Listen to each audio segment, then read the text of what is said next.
कर्मण्येवाधिकारस्ते मा फलेषु कदाचन मा कर्मफल हेतुर्भुः मा संगो सत्त्वपि कर्मणि। श्रीमद् भागवत का यह गीता का ज्ञान 19वीं सदी में हमारे ही देश के महान सन्यासी, विचारक, चिंतक, दार्शनिक, धर्म, सामाजिक विज्ञान, दर्शन, इतिहास, साहित्य और कला के पुरोधा स्वामी विवेकानंद ने दुनिया भर में फैलाई। उन्होंने अपने प्रेरणा और उपदेशों से पूरी दुनिया को प्रकाश पुंजित किया। भारत के युवा आज भी उन्हें अपना प्रेरणा स्रोत मानते हैं। उन्होंने कहा कि पढ़ाई के लिए एकाग्रता जरूरी है और एकाग्रता ध्यान से आता है, और ध्यान केंद्रित होने से हमारी अपनी इंद्रियों पर संयम बरतने की शक्ति मिलती है। उन्होंने अपने उपदेश और प्रेरणा में कहा है कि उठो, जागो, दौड़ो और तब तक मत रुको जब तक तुम्हें अपना लक्ष्य न मिल जाए।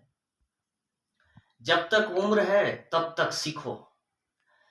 ईश्वर मंदिर और किसी एक निश्चित स्थान में नहीं होता।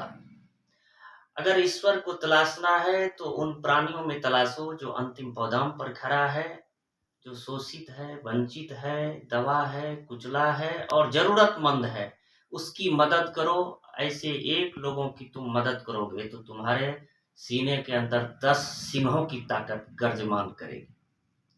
वैसे महान स्वामी विवेकानंद का जन्म आज ही के तारीख 12 जनवरी 1863 को हमारे देश के कोलकाता शहर में हुआ। उन्होंने प्रारंभिक शिक्षा ईश्वरचंद विद्यासागर इंस्टीट्यूट में 1871 में दाखिला लिया, 1877 तक पढ़ाई की और इन लास्ट 1884 में उन्होंने बैचलर ऑफ आर्ट्स से फिलॉसफी लॉजिक से उन्होंने स्नातक उत्तीर्ण किया।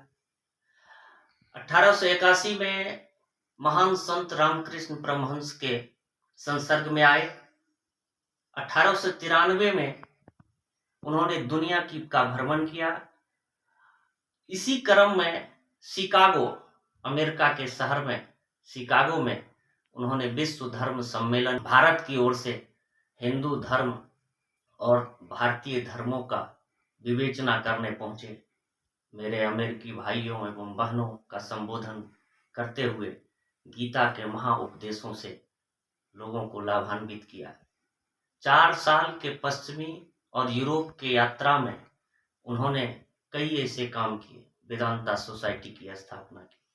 इसी क्रम में 1895 में मार्गरेट एलिजाबेथ नामक लेडी मिली, जो बाद में भारत के अंदर और दुनिया के अंदर सिस्टर निवेदिता के नाम से प्रसिद्ध हुई। और वापस लौटने के बाद भारत के गरीब गुरबी राजा, महाराजा, जमींदार, सामंत सभी लोगों के बीच उन्होंने भ्रमण किया। दक्षिण भारत का तो प्रमुख रूप से उन्होंने भ्रमण किया और सभी लोग समान दृष्टि से और समान भाव से उनका सम्मान करते थे। जिन्होंने सर्वधर्म समभाव को परिपुष्टित किया, वसुधैव कुटुंबकम को प्रमाणित किया। भारत विश्व गुरु है जिसको परिलक्षित किया। आज के तारीख में जहां भारत के अंदर ही धर्म एक विषाक्त मामला बना हुआ है और लोग आपस में उलझ रहे हैं, जहां सर्वधर्म समभाव का संगीत और संदेश दुनिया को पहुंचाने वाला भारत, आज स्वामी विवेकानंद का भारत, स्वामी रामकृष्ण परमहंस का भारत ये चाहता है, ये उनकी आत्मा चाहती है कि भारत के अंदर धार्मिक सहिष्णुता और समानता के आधार पर विकास की रफ्तार चलता रहे, ना कि नफरत और हिंसा के माध्यम से।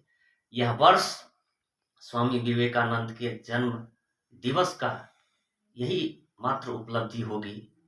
उन्होंने कहा कि जीत जितनी शानदार बनानी हो, संघर्ष उतना बड़ा और कठिन होगा। इस लक्ष्य का चुनाव करो और जब तक उम्र है तब तक सीखो। एकमात्र निस्सहाय प्राणी के सहायता सहयोग से 10 सिंहों की ताकत आपके अंदर आती है, तो आप करो और प्राणी मात्र की रक्षा और प्राणी मात्र का भी फिक्र करो। विश्व के कल्याण और जन कल्याण में अपनी एक एक सांस को झोंक दो। यही ईश्वर की प्राप्ति और मोक्ष की प्राप्ति है। आज के इस मौके पर स्वामी विवेकानंद को चरणों में प्रणाम करते हुए और युवाओं को स्वामी विवेकानंद के विचारों, प्रेरणाओं, उपदेशों और उनकी लिखी हुई जो आर्टिकल हैं, ऐसे लेखों को, किताबों को पढ़ें और पढ़कर, समझकर, विचार कर अपने जीवन और समाज, परिवार और राष्ट्र निर्माण में अपना योगदान दें। यही सच्ची जो है शुभकामना स्वामी विवेकानंद के जन्म दिवस पर होगा। पुनः स्वामी विवेकानंद को प्रणाम करते हुए अपनी सच्ची जो है भावना प्रकट करते हैं। युवाओं को स्वामी विवेकानंद से संबंधित जानकारी, पढ़ाई, एकाग्रता, ध्यान और परोपकार की भावना से उत्प्रोत होने के लिए संदेशित करता हूँ।